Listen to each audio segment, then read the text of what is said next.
पापनाशक साधनों के विषय में प्रश्न, जो आदि से लेकर अंत में हैं, नित्य मंगलमय हैं, जो आत्मा के स्वरूप को प्रकाशित करने वाले हैं, जिनके 5 मुख हैं और जो खेल खेल में जगत की रचना, पालन और संहार तथा अनुग्रह एवं तिरोभाव रूप 5 प्रबल कर्म करते हैं, उन सर्वश्रेष्ठ अजर अमर उमापति भगवान शंकर का मैं मन ही मन चिंतन करता हूं। व्यास जी कहते हैं, धर्म का महान क्षेत्र जहां गंगा यमुना का संगम है, उस पुण्यमय प्रयाग जो ब्रह्मलोक का मार्ग है, वहां एक बार महातेजस्वी महाभाग महात्मा मुनियों ने विशाल यज्ञ का आयोजन किया। उस ज्ञान यज्ञ का समाचार सुनकर पौराणिक शिरोमणि व्यास जी के शिष्य सूत जी वहां मुनियों के दर्शन के लिए आए। सूत जी का सभी मुनियों ने विधिवत स्वागत व सत्कार किया तथा उनकी स्तुति करते हुए हाथ जोड़कर उनसे कहा, हे सर्वज्ञ विद्वान रोमहर्षण जी, आप बड़े भाग्यशाली हैं।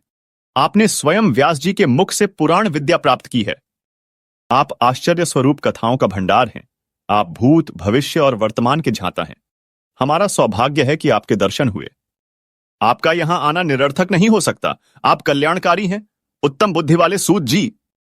यदि आपका अनुग्रह हो तो गोपनीय होने पर भी आप शुभाशुभ तत्व का वर्णन करें, जिससे हमारी तृप्ति नहीं होती और उसे सुनने की हमारी इच्छा ऐसे ही रहती है। कृपा कर उस विषय का वर्णन करें।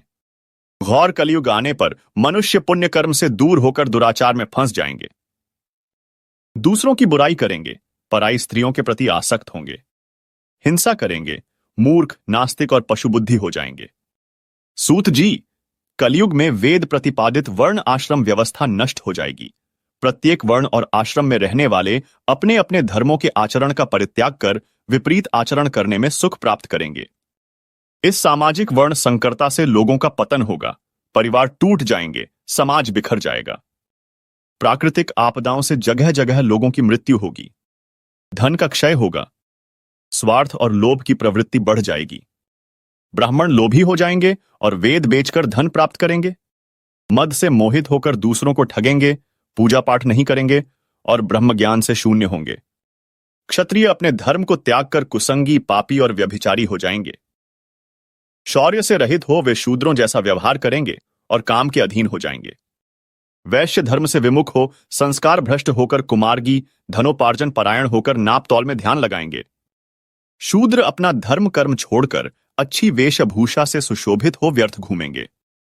वे कुटिल और ईर्ष्यालु होकर अपने धर्म के प्रतिकूल हो जाएंगे, कुकर्मी और वाद विवाद करने वाले होंगे। वे स्वयं को कुलीन मानकर सभी धर्मों और वर्णों में विवाह करेंगे। स्त्रियां सदाचार से विमुख हो जाएंगी। वे अपने पति का अपमान करेंगी और सास ससुर से लड़ेंगी, मलिन भोजन करेंगी। उनका शील स्वभाव बहुत बुरा होगा। सूत जी, इस तरह जिनकी बुद्धि नष्ट हो गई है और जिन्होंने अपने धर्म का त्याग कर दिया है, ऐसे लोग लोक परलोक में उत्तम गति कैसे प्राप्त करेंगे? इस चिंता से हम सभी व्याकुल हैं। परोपकार के समान कोई धर्म नहीं है। इस धर्म का पालन करने वाला दूसरों को सुखी करता हुआ स्वयं भी प्रसन्नता अनुभव करता है। यह भावना यदि निष्काम हो तो कर्ता का हृदय शुद्ध करते हुए उसे परम गति प्रदान करती है। हे महामुने, आप समस्त सिद्धांतों के झांता हैं। कृपा कर कोई ऐसा उपाय बताइए जिससे इन सबके पापों का तत्काल नाश हो जाए।